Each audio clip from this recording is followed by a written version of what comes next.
Probability practice exercise 48.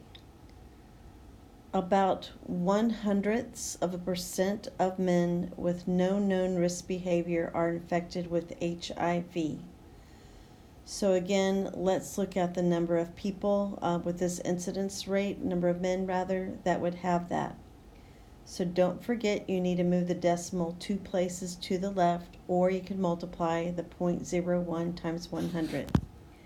So we're multiplying 0.0001 times 10,000,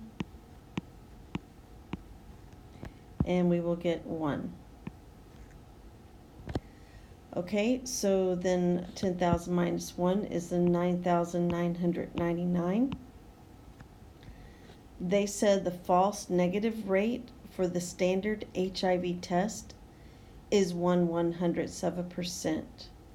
So please remember that this would be our false negative area. Somebody's testing negative, but they actually have the disease.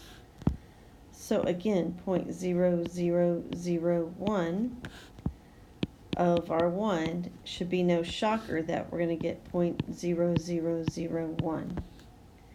Subtract this from 1 and we get 9,999 10,000ths. Okay, so the false positive rate is also 1/100th%. So please recall that this is the false positive because they don't have HIV, but they tested positive. Okay, so in this case, I want to multiply times 1/10,000ths there, then times 9,999. So I am going to get, again, 0.9999, or 9,999 10,000ths. So when I subtract from 9,999, I will have to write very small. So that should give me 9,998 and 1/10,000ths.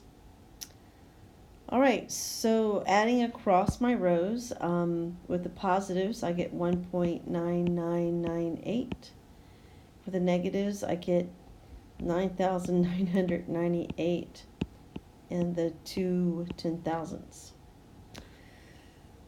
Okay, so now I would like to know that it says if a randomly selected man with no known risk behavior tests positive for HIV, so that's our given, right? What is the probability that he's actually infected with HIV? So we're looking for the probability that they have HIV given they tested positive. So maybe we should be able to tell what this is without doing anything on your calculator, because it looks like this is half. So we have the 0.9999 divided by 1.9998 times 100%, and we'll get exactly 50%.